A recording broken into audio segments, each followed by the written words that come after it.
guys? Everybody hear us? We hear you. Good to see you all. You too. Hello, everyone.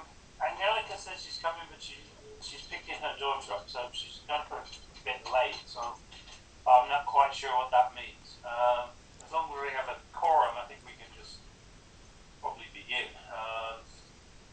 and that would be fine. I'm sorry to drag everybody together on a Friday afternoon, but we do.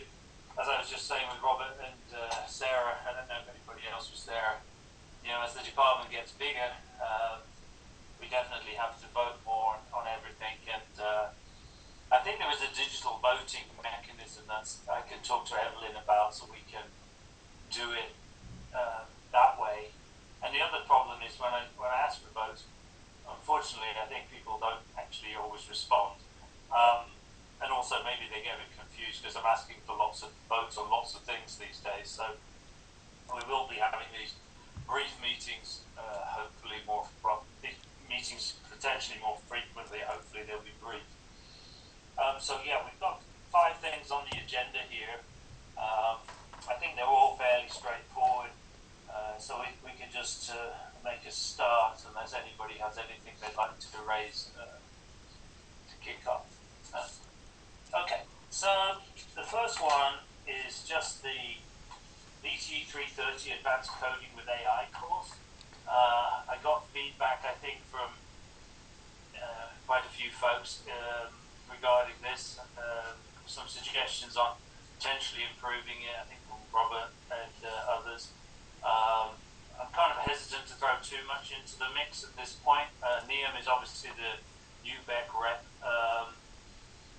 It's one of these things where if we expose too much, we may get more pushback and questions. So if it looks pretty linear, I think it'll go through well. While I don't want to discount suggestions that have been made, I think they can obviously be incorporated. But as long as the structure of the proposal looks strong, I think we just push forward and move on.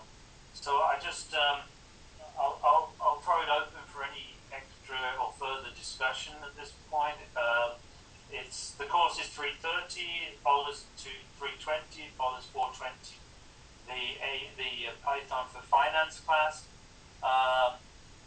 Obviously, this is a market space. I think that it's in high demand with AI coding skills, and I think this will be a great thing to advertise around the school and the campus. So, is there any debate, any discussions on this?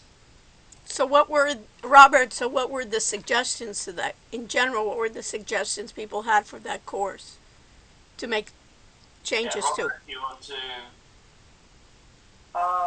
I just had 2 feedback points. One was to include something about the ethics, because at least as one of the learning objectives or one of the bullet points in the very first introductory session, it seems awkward to teach people to program with Gen AI without discussing the risks that this entails, the hallucinations and that stuff, and the ethics around it. So that's kind of one comment that I made, and the other comment that I made was it's very strong. The syllabus is very strong on the technical side, but there is nothing about the market landscape. And for example, there are all these APIs that you have available nowadays. So it's very useful for students to understand that many of these generative AI platforms, they have APIs and you can tap into them, and what does the market landscape look like with all these generative AI platforms and APIs, and how do you tap into it? I mean,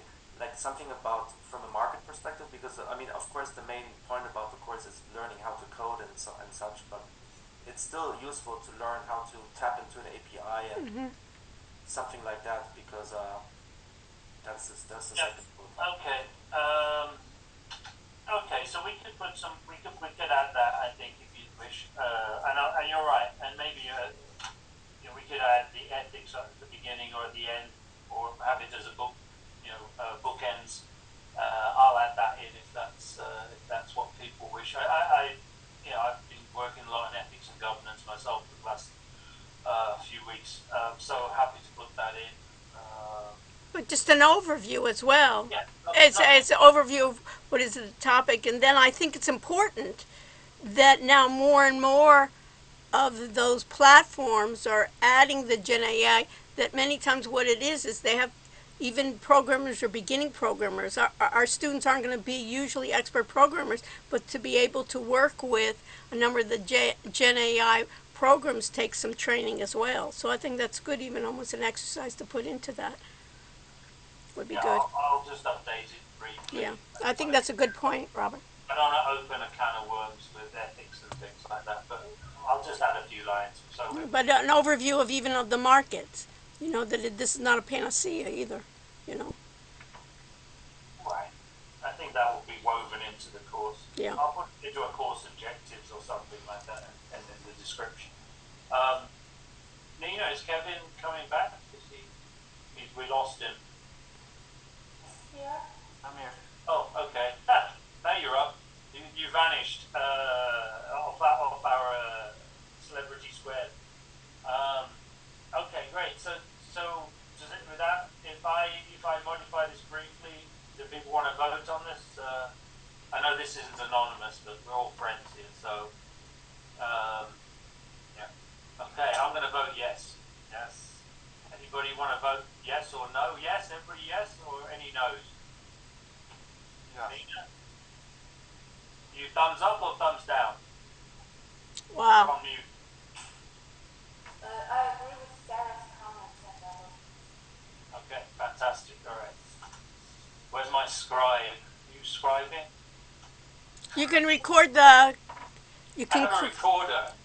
Okay. You can record the session even. It seems to be. Okay, so. Speaking of Gen AI, in every Zoom meeting that I go these days, people have these Gen AI note takers. Right.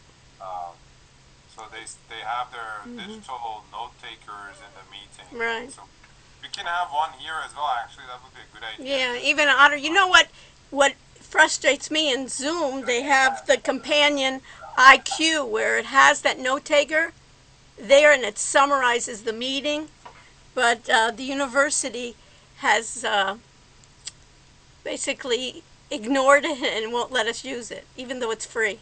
Part of it. They're so scared of AI. Well, now we have an AI chief over there. Yeah. Has he started, Robert? That guy. Has he I come? don't know, they never even asked me. Otherwise, I'd have applied for the job. All right, number 2. So, Indranil approached me with a finance request to have a joint certificate with finance. The dean has been asking all the departments to do certificates. We're a little behind the cue ball on this one because we have a lot of other things going on. And so Indranil he must have created 10 certificates with different departments and with himself. So he asked me to do this fintech one, and that was the proposal that everybody saw, which is basically 2 classes that we already run, which is blockchain, Internet of Value, and the AI for Business, which Neom has been pioneering, along with the 2 fintech classes, 680 and 684. Hi, we have you in person. yes.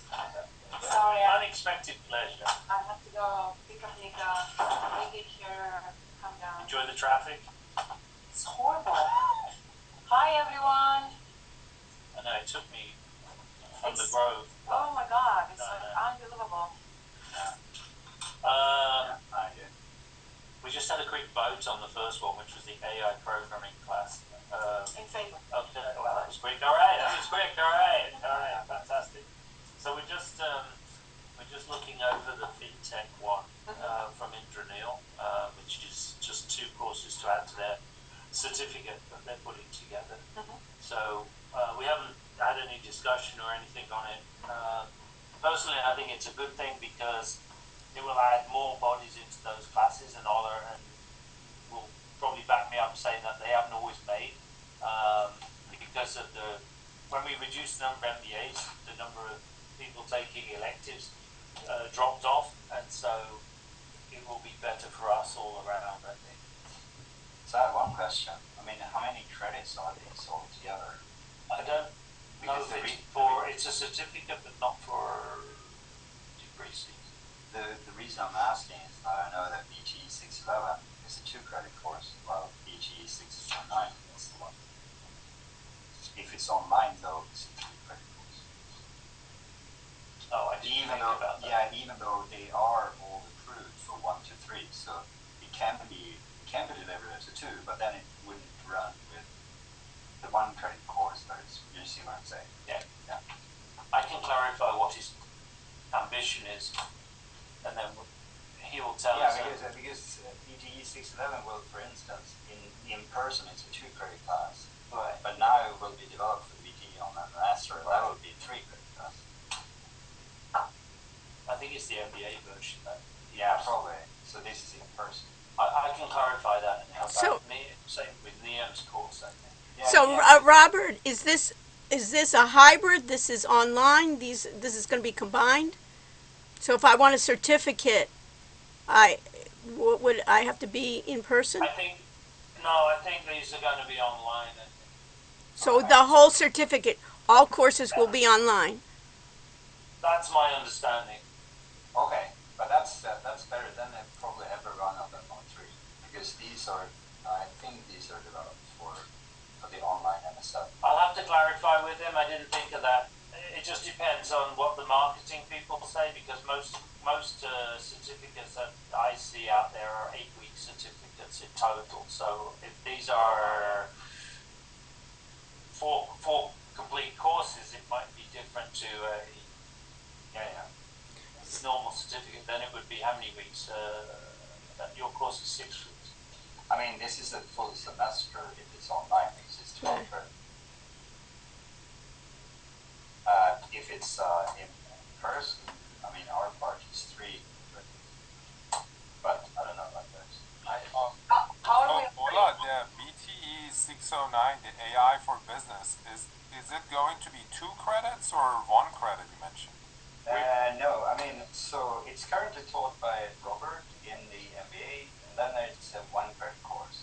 But the one that you're developing for the online is a 3-credit course, but it's approved as a 1 to 3, so it can be delivered in any credits. But then we don't have any scale advantages if it's not 1 or 3.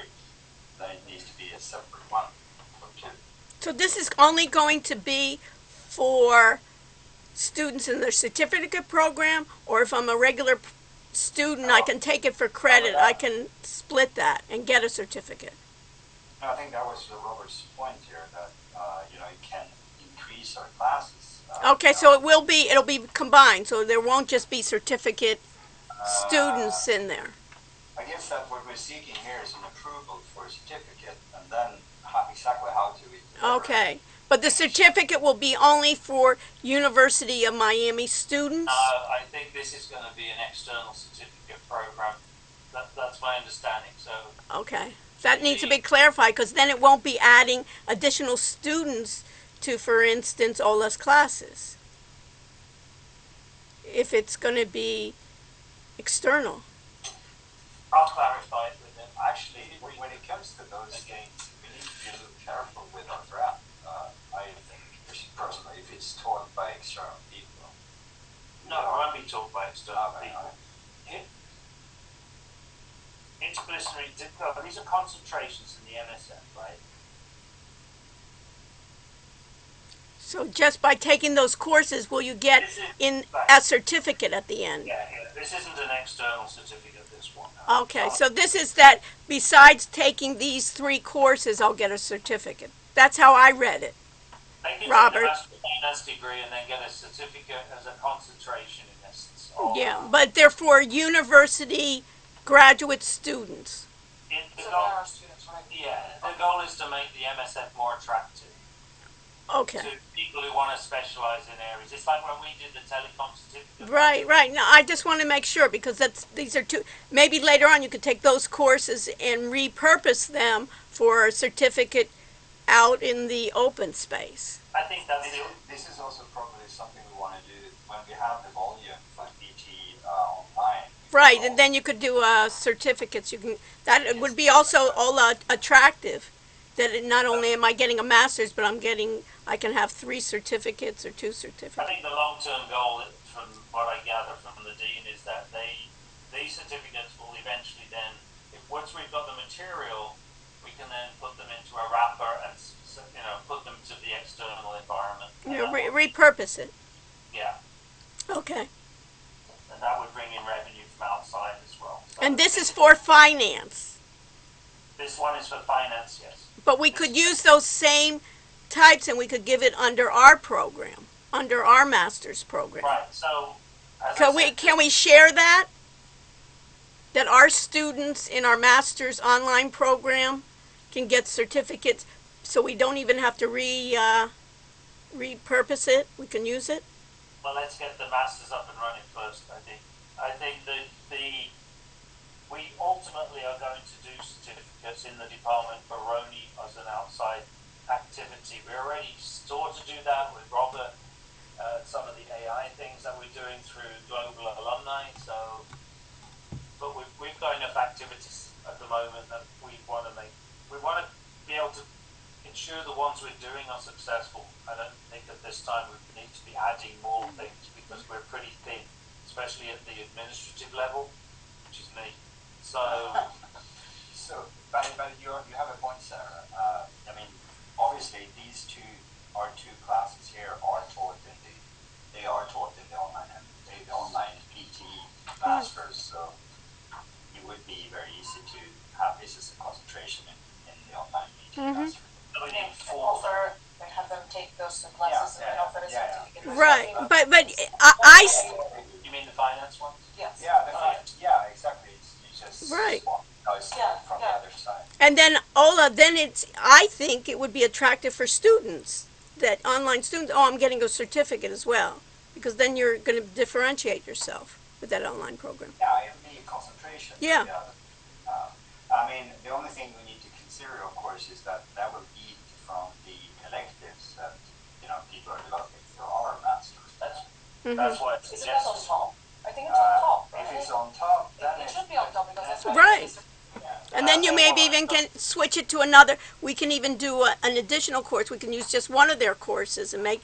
I'm just thinking about later on, just making maybe 3 of our courses BTE and just taking one of theirs.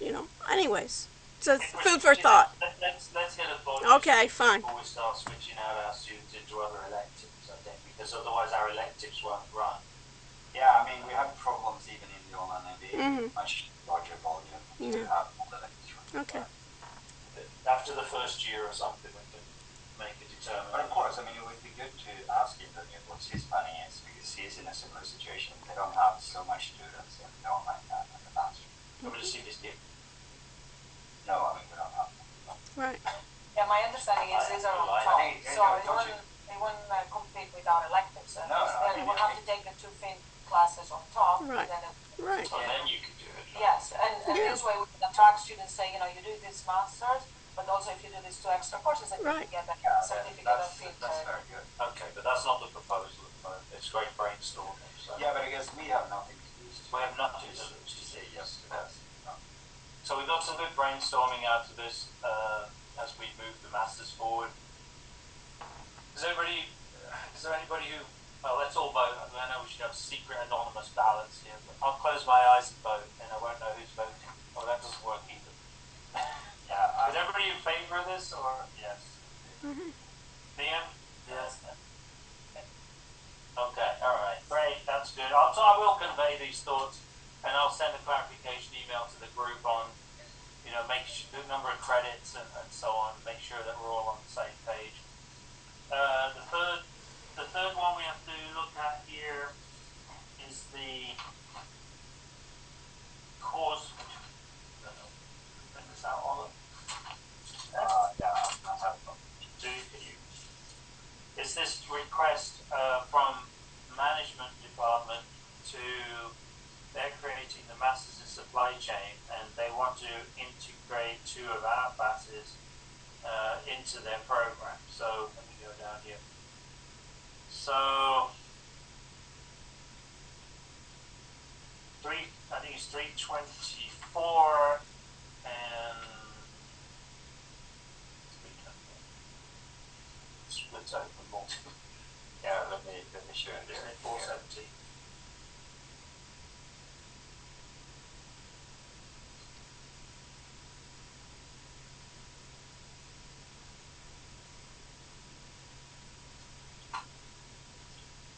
It's too early.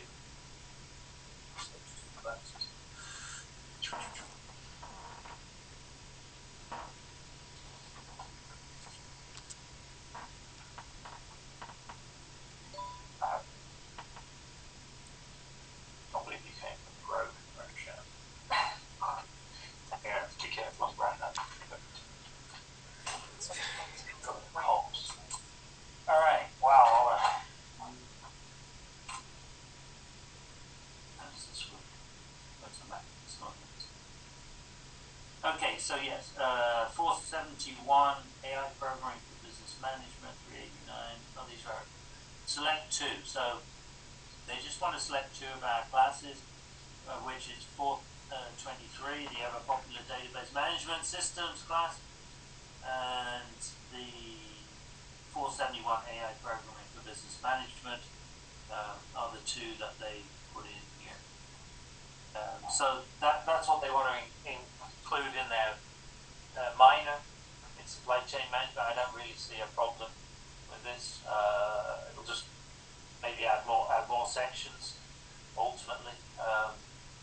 And a lot of the students are dual majors anyway, or they're taking out minor with management, so I don't see a big problem with this. We already run 3 sections of 423 every semester, so and it's virtual in a sense. I know you don't want more students, and this won't happen probably until fall 25, which will be Nina, so she doesn't object. She likes 60 in the class. So, is there any further discussion on this? Is everybody okay with this? Okay, Liam's a thumbs up. Robert? Yeah.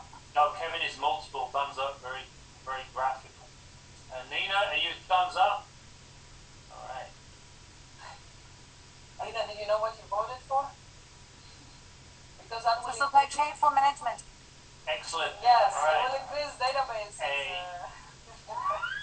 So it's coming to you and to me. We said 60 people in your section in the form. Yeah, we need to increase class sizes. That's a joke, Nina. Don't take them too seriously, Nina. Pretend you don't understand anyways, Nina. It's better that way. Nobody understands me anyway. I've been misunderstood my entire life. All right, number 5. All right, recruiting. Oh my gosh. So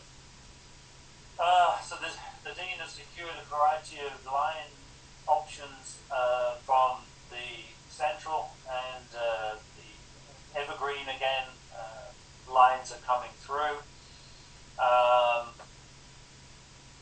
Also, I heard secretly there's a chair coming on Monday or Tuesday. My mole tells me that some announcement's going to be made soon. It's not for us. Isn't it for us? Oh. Damn, the person who told me was from our department, so former student. And I'm all deflated. We're all excited. Oh my god. Maybe there is some more. Maybe there's more than I know. I don't know. Yeah, all my faculty have chairs anyway. So there's a variety of these lines coming across, and also lines that we can share with the Frost Institute of Data Science. Got a very interesting discussion about the relationship between our school and the Frost Institute in the chairs meeting the other day, and why that was a little frosty, if you excuse the pun. But it's thawing, I guess. So, the grant with them is that half of the salary is paid from the Frost Institute, and then we contribute the rest. But they have to make $200,000 in grants. So that is an interesting challenge, I think. So while we haven't moved down that road yet, it's obviously a road we could move down. Once the AI Institute is more established, perhaps that might be something that we could do, is bring in people who are grant orientated. Now, I know you have vast experience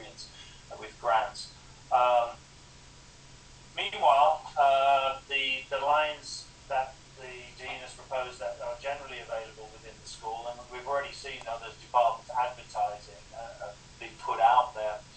Management Science has got an advert out looking for junior positions, which they've advocated for.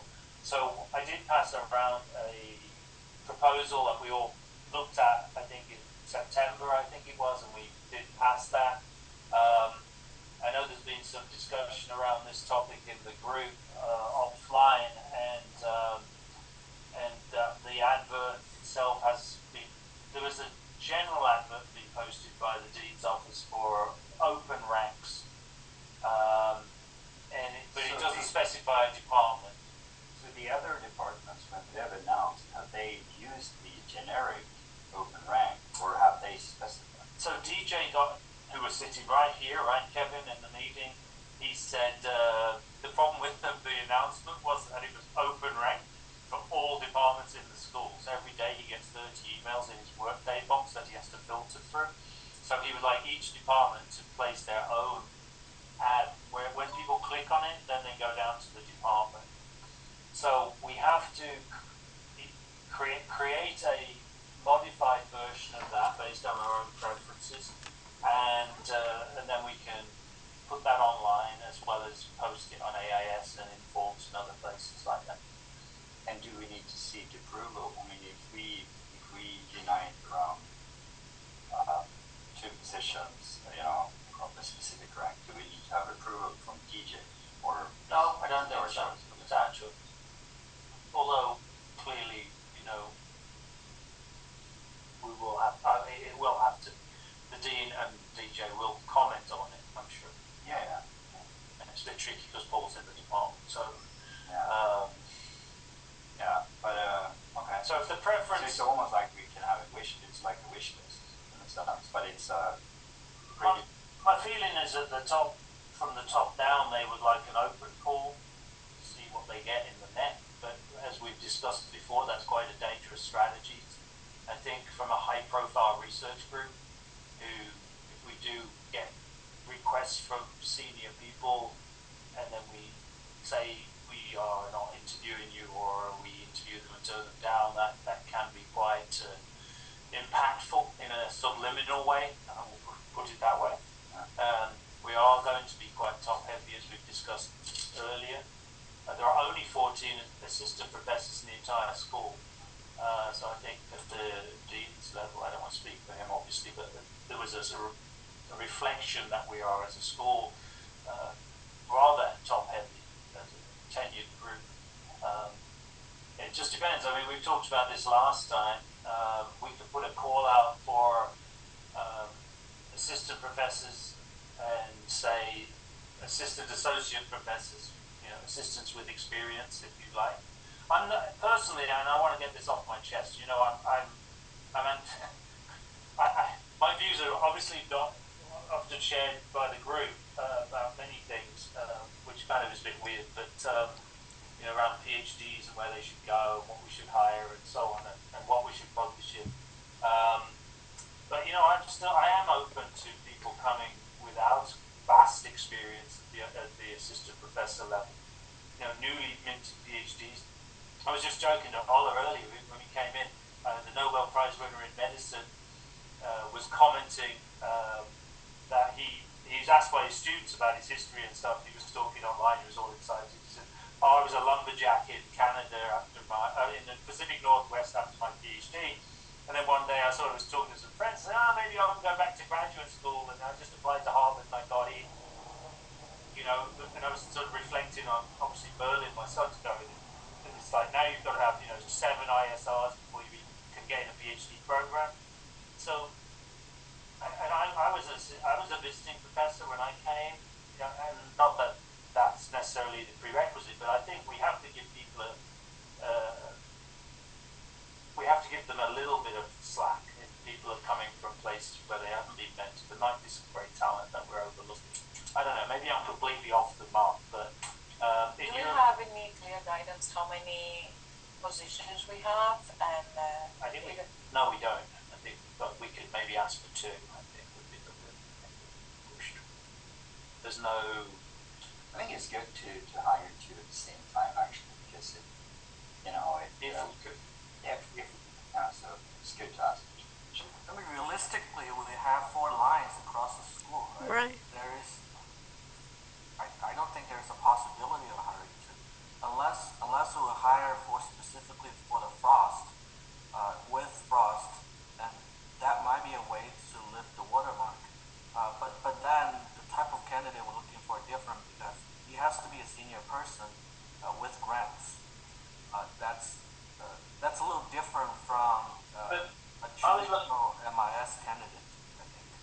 Yes, that's true. I mean, I spoke to you at the pool somewhere about that guy who was in electrical engineering. I know it's a hard science, but he was an assistant professor. He published 50 papers and has 4 doctoral students. He became a Frost chaired professor the other day. It was in the university bulletin email. Yeah, there are some issues at the chairs meeting which I was also at, right? I think people were concerned about how that candidate will be evaluated in PNT. Until we have clarity on that, it's hard to because currently grants are not valued, right? Like at least in business school, grants are not valued, but the tenure home is going to be in the business school. Until that's resolved, it's very hard to bring in a full professor without 10, 15 MISQ ISRs in the department. That's just not appealing. Well, a person could have $1 million in grants. If he doesn't have the publications, I just don't see how it can work out. It was only Kevin, it depends. I mean, if we bring in a senior member, right, a full professor, he's not going to go through any tenure or promotion, etc., etc. So that he's still going to go but if you want to build, PNT, right? He still needs to go to the PNT. Did Paul go through the PNT? Yes. Both you and Paul went through the PNT, and everybody here, I think, recruited as tenure went through the. Oh, you mean through the hiring process? The hiring process. Yeah. The closest, I'm just looking beyond that. Right. This we got was when I hired Carlos. Right. So Carlos Bustamante was basically, I mean, I got the contract, and Carlos says no, according to the school, or they think of it this way, has no MIS or business publications, but has an enormous CV, like enormous. So, yeah, that would have been an interesting P&T case study. He's the chair of computational genetics at Stanford, and he wanted to join the department, and I got the contract. It's right here. So maybe we can, at this point, I think this would be a better position to go into next year if the AI lab is more substantive and has more people and postdocs and people in that space. I don't see us really hiring someone for grants right now. I personally, I would like to talk to Nick, right? So Nick is the director of the Frost Institute, and I think we need to get some clarity on the level of grant capability. I think the level he's looking at, even though I think Nick is saying, oh, this is a low amount, $200,000 a year. I honestly don't think many business professors can get that. In health engineering, yes, that maybe that's low. Because when Nick was saying it, it's a low amount, right? It's like $200,000 a year. It's not a huge amount. But for business school, like we need to target different person, like different type of person. If you are looking inside the business school, maybe there are like 3 people that can fit the criteria.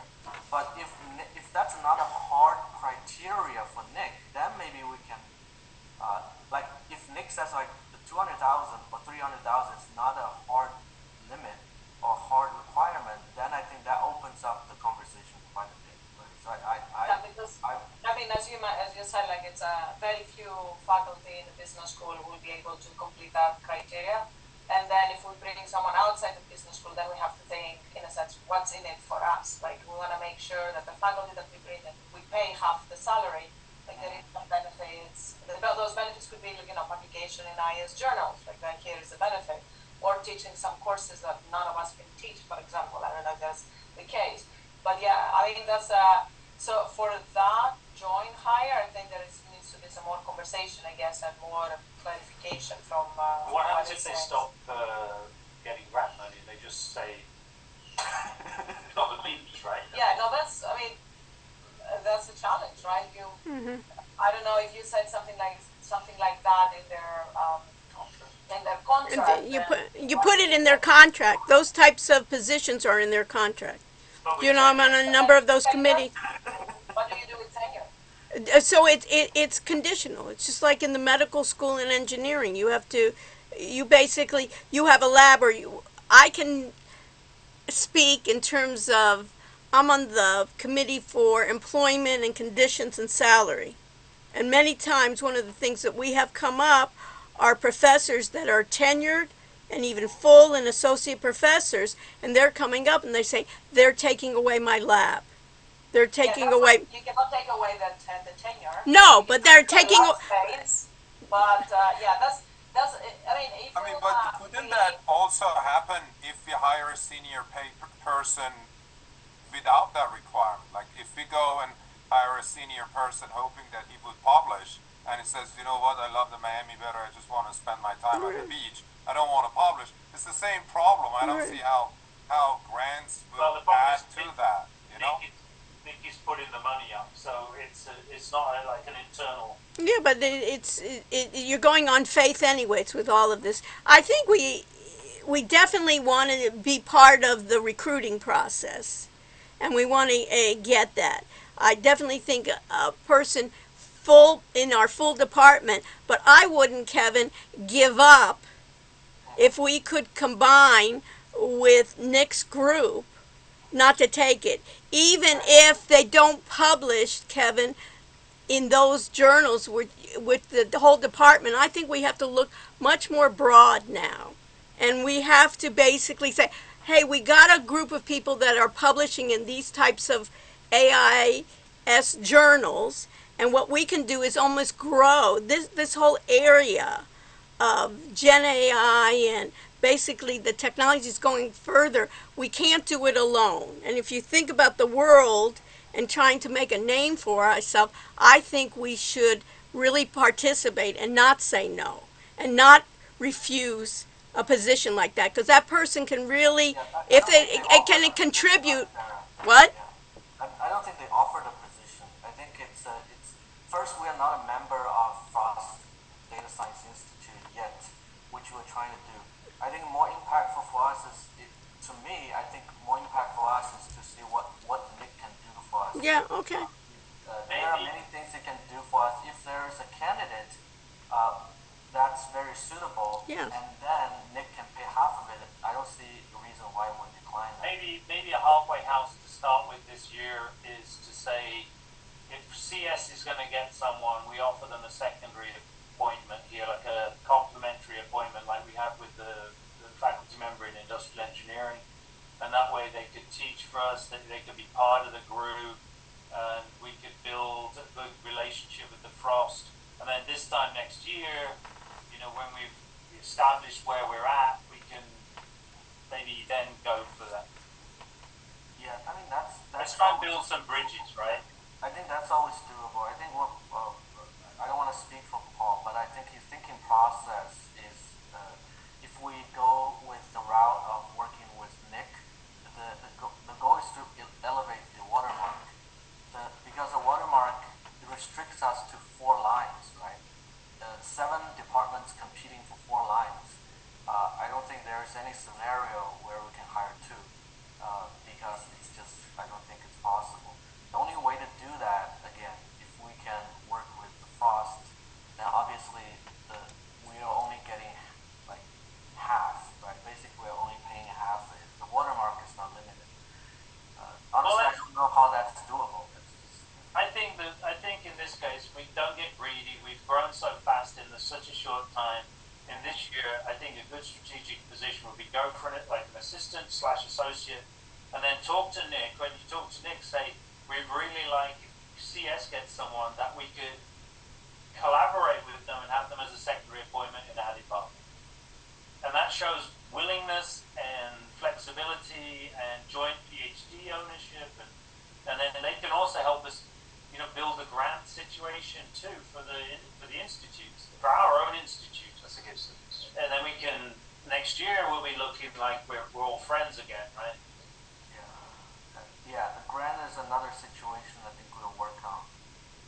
We need to write grant applications. Right? We can't wait for others to involve us. I think we need to write. If that's something, Robert, you want to do, I think you need to start writing grant. I don't want to write any grants. I've got no problem writing. I'm going to write 2 grant proposals this month.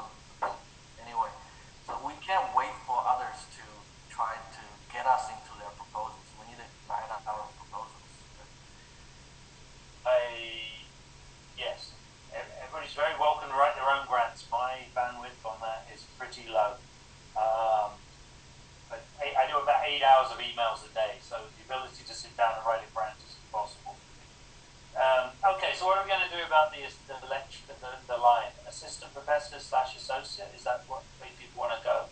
I think if we are competing with all departments, we need to recruit someone that, you know, we can demonstrate that, you know, this is an exceptional person. So, you know, give one of the lines to us. And thinking that the last few years, like last year, we got 2 members in the department, or 1.5 or something.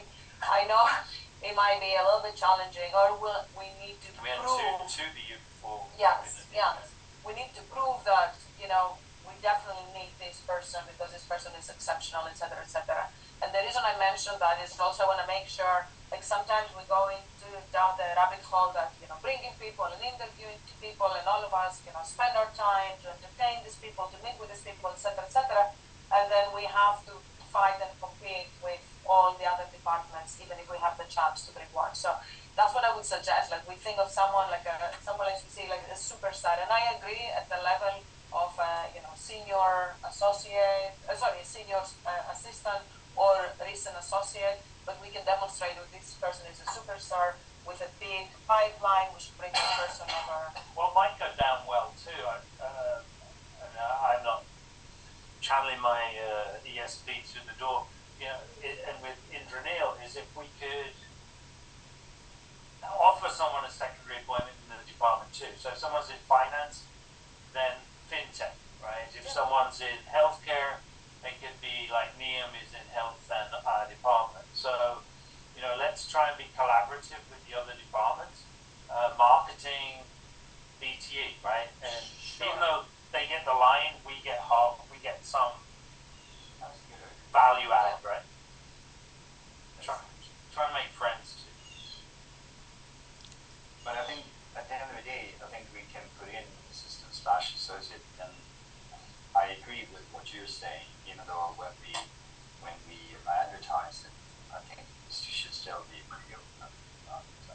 We don't need to, I mean, I can see the problem on the full professor level where big stars perhaps apply to us and we don't bother because we can't. That really worries me a Yeah, lot. so therefore I agree not to go full. And I would prefer personally to go for assistant, since I think we need to have the next generation to be coming. But maybe for tactical reasons it might be good to have assistant. If we go for associates, we get some seasoned associates, you know, we're going to have the same pipe. They're going to go, okay, we come in, get tenure, senior associate, boom, full. Yeah, I think it's fair. Then we'll have. I think I would prefer going for assistant. No, senior assistant, I think. Yeah, but we don't need to advertise as senior assistant. We can. No. We can. Add, Yeah, it's just what we are looking for, right? Yeah, I mean, exactly. I think the rookies, I don't know how easy it will fly, depending on. So also think there are only 4 positions for. Yeah, exactly. Yeah, I agree on that. But that's a decision we can make when we see the candidate. Yeah. Kevin, we had that guy with 4 PhDs applying to us that Paul gave me this morning. Remember? Is that? Did you read his resume? I made a mistake when I emailed the dean back because I said, "Oh, he's only got 3 PhDs." And when I really read it again, he's got 4. So I was like, "Okay." Most of them visiting, right? They're visiting. It's not a real PhD, I don't think. I have no idea what it is. We'll figure this out offline, you and me. I think the only I felt like the only situation we'll hire a rookie. The reason I put in my email about we need to get advanced assistants is I think the only situation we might get a rookie is he's from a top school and he's super strong. But how likely is I just don't feel like it's going to be likely. Like if you're competing with UT Austin, UT Dallas, ASU, they're not going to come. It's just very unlikely they will come to us. But again, what do I know? Right? Why do you think that's the only situation that we can get a rookie? If we want to get a superstar, right? So if we want to get a situation, so correct me if I'm wrong. So you're saying that we want to get a superstar, we cannot get a rookie superstar because they go to UT Austin, but we can get a senior superstar assistant, or you want to go for a mediocre senior assistant? Because if somebody is superstar and we can't get them while they're rookie. UT Austin gets them. UT Austin gets them when they're senior as well, right? No, there's a difference. For the senior assistants, you have two strategies. One strategy, I think most likely wouldn't work, is those from good schools, because why would they move? They're not going to move, right? The second strategy is you can look for a mediocre school that person's underplaced, but he has a very good, huge pipeline, he has published, he wanted to go to a better school. So that's what I meant. Yeah, but in that scenario, Kevin, aren't you also competing with UT Austin? Because UT Austin would love to have that person as well, right? So your competition doesn't go away. You're still competing with UT Austin. There is a difference. I think rookies care about reputation much more than experienced person. We're a top 10 department now, so let's a rookie pretty much only care about the reputation of the school, right? So that's my sort of thinking process, right? When you've been out for a few years, then you'll be thinking about, okay, where do I want to be, the location and everything. But if you're a rookie, I just felt like the reputation is heavily rated. I think that's something that we have to see, right? Because I don't think I'm ruling out rookies. I'm just and the concern that I have with that is that you are restricting your pool. I don't know, maybe you know people, but maybe there are like 5 or 6 people that fit your criteria, right? That they're high performing. I'm not saying we should restrict. I think it's just internally when we look at that, there is, like, we'll find out. I'm not saying we should restrict just to say we have to recruit senior assistants.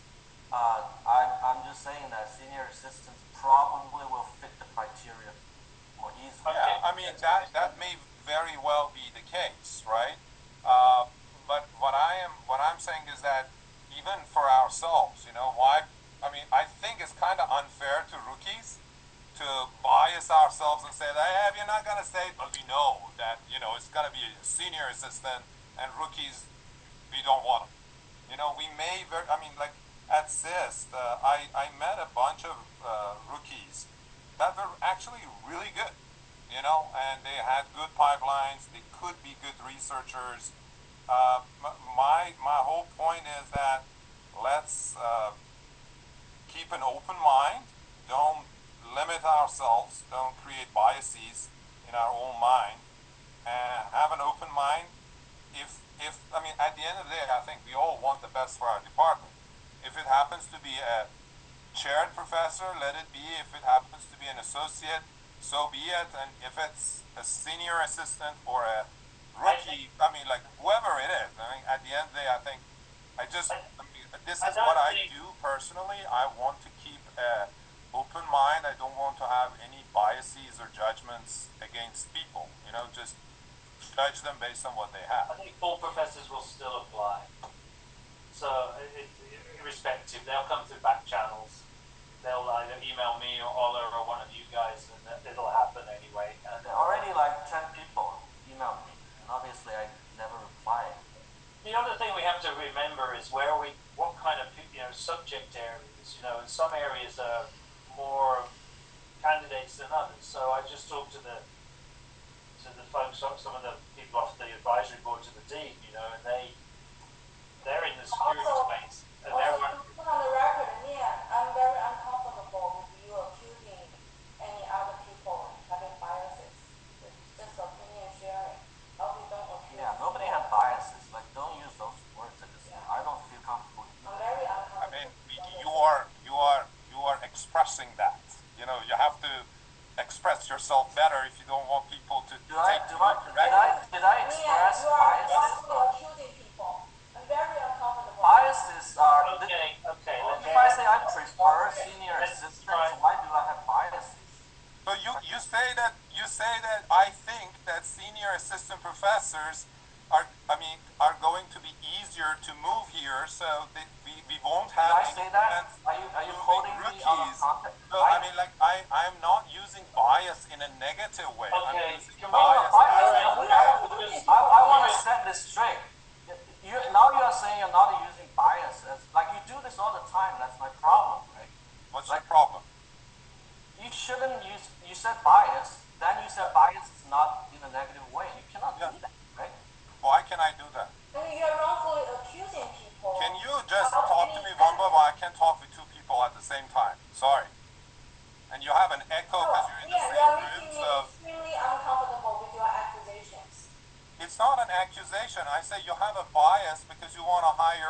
a senior assistant professor. That's That's a not the bias. definition of a bias. Yeah, that's a bias. Definition of bias. I'm not saying I want to hire. When do I say I want to hire? I also said I don't want to. I also said I'm not saying I want to limit, right? Did I also say I don't want to limit? This is why I prefer to have meetings in person in the room. No, hold on a second. Hold on a second. I want to Evan, get you this said meeting finished. you said I think there is no way we can hire a rookie, and I Did I said say why? I just want to say. The reason Did I that say it there's makes no sense. way? You know, you told me, you know, right, Kevin, you get hurt, your feelings get hurt when your logic doesn't pan out. I mean, I'm not here. Okay, guys, can I say something? Guys, Can we send this to the dean of faculty affairs? Exactly. This is extremely This is personal uncomfortable. attack. Let's calm down here. Let's, Let's like, relax. guys, yes, let's relax. Let's calm down a little bit. I'm sure, and I hope it's a misunderstanding. I just read the definition of bias, and the definition says prejudice in favor and someone considered to be unfair. So I understand Nina and Kevin why you reacted like that, but I want to give the benefit of the doubt also to Liam that maybe most probably that's not what he meant, because I think of myself as like English not being my first language. I might use a word that I don't really mean what the actual meaning is. So I want to hope that Liam, that's what he wanted to do. And I would suggest let's not have this conversation at this moment right now with everyone being online. Let's all get together and clear the air, right? I want to make sure we're all a collegial department. We all love and support each other, and we want the best of the department. And we don't want to have any feelings like that. I don't know if the rest of the group agrees. No, very good. And I think that As a faculty member, I feel I was personally attacked. I was in the room, and somebody made a statement, and was immediately accused of being biased. And then It's almost like we can't say anything now, right? I said there is some kind of I had some kind of preference. We go for the senior assistant professors. Then you said I have a bias. Kevin, hold on. Your wife, Nina, here accused me of being biased against women because I'm it's not accusing you being anything, yeah. You are accusing me. Okay. Listen, let's all just relax. We can bring this offline. We have to. And the other thing is, Nina is your colleague. Why do you refer to her as my wife? Let's de-escalate this. Why do you refer to her as my wife? She's a colleague of yours. Yeah, I know. Then you said your That's wife, very misogynist. right? You said your wife, Nina. So Earlier. what's the problem with that? Isn't she your wife? She is my wife. There's no problem with that. But why do you refer to her as my wife? You can refer to her as your colleague, right? so basically, Kevin, you know, I think we all agreed that it's Okay, let's de-escalate and let's all calm down. Let's just talk about, we're going to move forward. I'm going to send a proposal out. We can all have a look at it. Hopefully everybody will agree, and then we're going to move it to the advertisement. Okay? I don't think people, like, we're all very collegial typically. I've put a lot of effort into having a social mixer so we can all have a great time in a week. Let's try and enjoy that. And I appreciate everybody's tension here. But let's try and de-escalate for a moment here, because it's not going to solve anything on Zoom or anything like this. So I'm going to send out a summary of the proposal. Basically going to be the same one we agreed on last time, and then we'll move forward. Okay? I'm going to take that to DJ and the Dean, and then we'll get that posted, and we'll all move forward with agreement. Okay? So I want to thank everybody for coming to the meeting. Hopefully we can have them in person next time. And I'm going to wish everybody a great weekend. And it's homecoming, so there'll be fireworks tonight. We have no fireworks today. So have a great weekend, and we'll all get together next week and try and clear the air. All right? So, all right. Happy Friday. Let's stop. So Robert, what is I wasn't sure the next step. Are you sending this out? I'm the only one. This is amazing for me. You did a good job, Robert, and I appreciate that too, Angela. Stepping down as chair. What? This is why I'm stepping down. Well, you guys handled it well. It was blown out of proportion, I think, a bit. But anyways, your next step, Robert, is what? Touchy. Thanks, Sarah. I'll call you. Okay, fine. Shabbat shalom. Oh, thank you very much. Okay. I'll call you. Angelica, can you contact me? I wanted to give you some feedback on the DBA program when you get a chance. So I'll give you, and I wish you all a good weekend. And if I can be of any help, let me know. Okay. All right. To get some more prescription. Thanks, Sarah. Thank you. Bye bye. Thank you so much for everything. Yeah. Thanks. Thanks.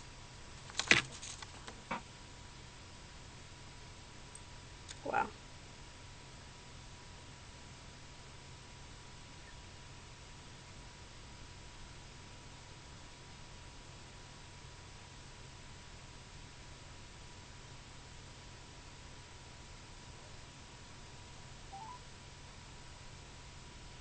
Are you there? Leave your message for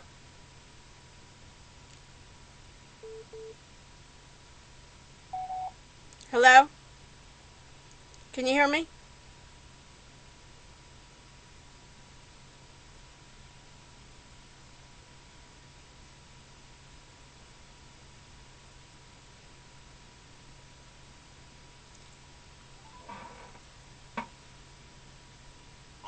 Hi, Sarah. Wow, does this happen every day over there?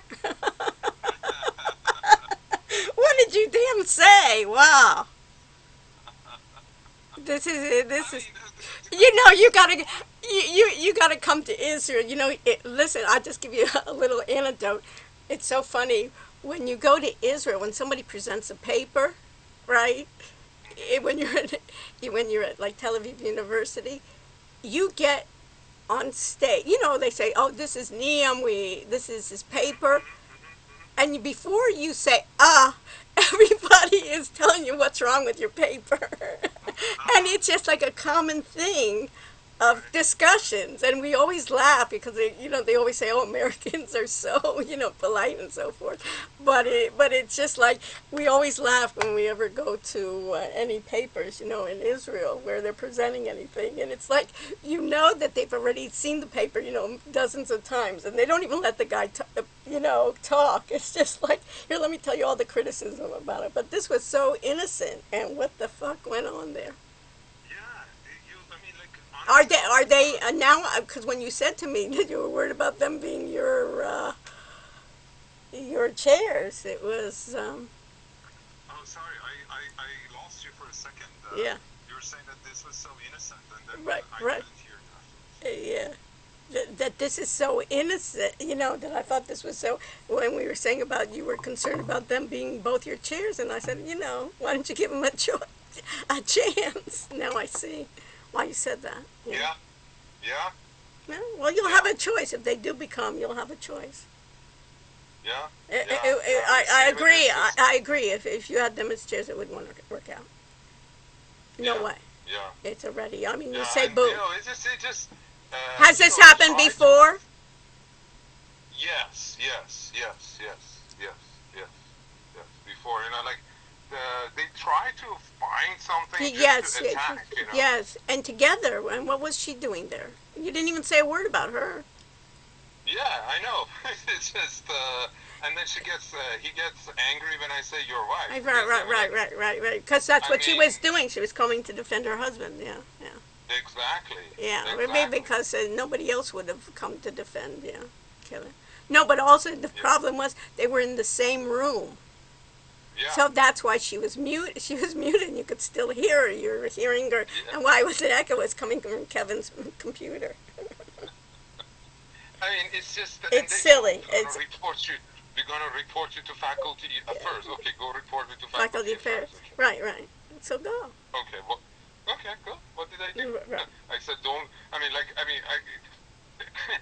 It's funny, why? It's funny because in this day and age, everybody is. First of all, I use bias, not in. Right, but I know exactly what you meant. That you're really limiting.